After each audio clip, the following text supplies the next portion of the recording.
Also, we had Samoa Joe going after Kevin Nash, but Nash actually talked him down by saying that he was looking at everything from a business standpoint, and he was, and his walking out on Joe at the pay-per-view was just to get Joe to see that. And if Joe wants to get what he thinks he deserves, then he needs to listen to what Nash has up here. And Joe then let Nash walk away. Didn't get physical at all. So apparently, what Nash said actually made some kind of impression on him. And this was not how I thought this angle would go at all. I thought they'd just have a generic brawl, they'd start feuding, and that would be it. But this was definitely a much more intriguing way to go about it, and I'm really interested to see what happens now. To see what happens next. Actually, this was a really nice surprise because I expected this storyline to be a lot more basic than that, but apparently there's something a little more complex in the works here, and that's great because that shows that the TNA writers are actually challenging their audience to think instead of treating the fans like they have no minds of their own. Vince, Stephanie, are you listening? You're not.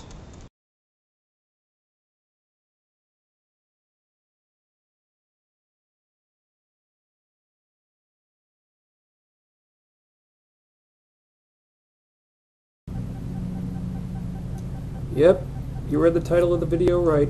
TNA is now titling shows after Karen Angle. God help us all.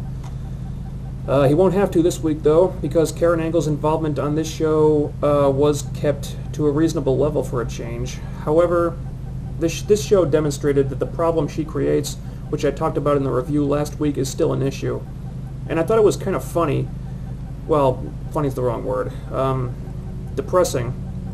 That she said that she was there to do her job when she showed up at the building, because apparently Karen Angle's only job in TNA is to distract Kurt Angle and AJ Styles from wrestling.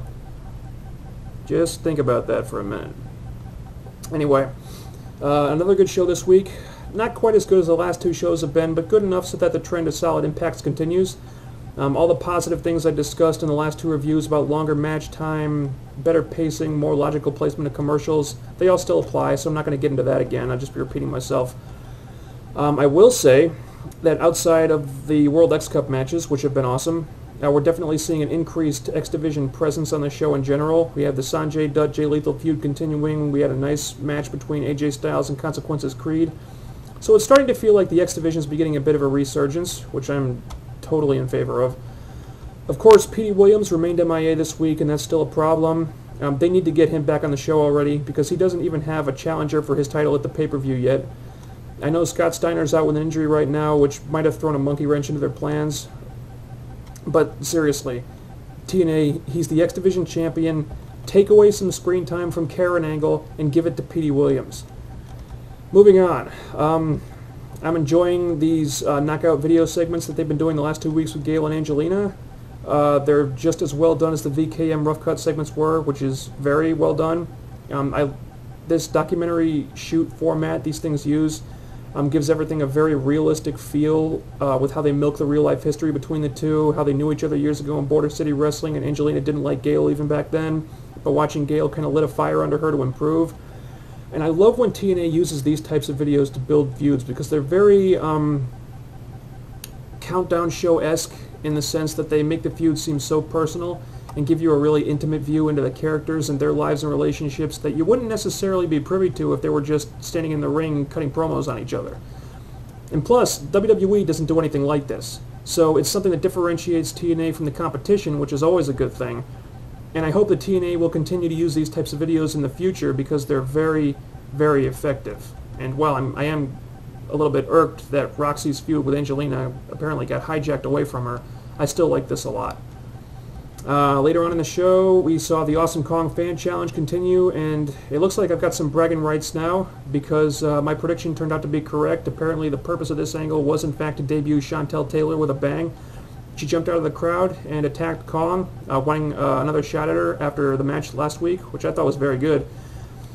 She had some words with Jim Cornette after security separated them, leading to Cornette setting up Chantel, now simply Taylor, versus Raisha Saeed next week. Should be great. This is a hot angle. The crowd is really into it, so tune in for that one. Of course, we also saw the return of Moose in a street fight with ODB. And I was happy to hear that she's now signed a contract with TNA, because I have a feeling that she could become kind of like the Umaga or the Umenga of TNA, in that she's worth keeping around, if for no other reason than I just like saying her name. Moose. Moose! Whatever. Although, two things I should point out here. Number one, TNA must have found Moose's entrance music in the same dumpster that they found Consequences Creed's music in, because it is just awful. Number two, I don't know if the makeup people were instructed to take Moose and ugly her up before the show started or something like that, but yikes. I mean, seriously, let's not do that again. That was scary. Which leads me to the world title picture. And this is a tough one, because the build-up in this storyline has been really different from the stuff that we're used to seeing. I mean, we've got Samoa Joe versus Booker T at Victory Road, and the main focus isn't really on the match itself, but unlike the build to the world title match at Final Resolution, for example, that doesn't mean it's not good. I mean, clearly Joe versus Nash is the match that they're building toward, and Booker T is like the agitator that's exacerbating the problems that they were already having. So you've got the mounting tension between Samoa Joe and Kevin Nash on the one hand, and they're getting more and more engrossed in this mental chess game they've been playing, and then on the other hand, you've got Booker T, who's sort of worming his way into the situation and playing them off each other to keep Joe distracted from the threat that Booker poses to his title. And you can definitely see how all the mind games are starting to affect Joe now, because first of all, Booker did kind of have a point when he said, "You didn't really beat me, King of the Mountain, and if you only won because Nash got involved, then did you really beat me? Did you really win? Are you really the champion?" And that really cuts deep with Joe, because Joe has stated that he wants to be that fighting champion of the people. So Booker keeps manipulating the situation and, you know, planting all these seeds of doubt in Joe's mind, which is causing a big distraction for Joe with Nash.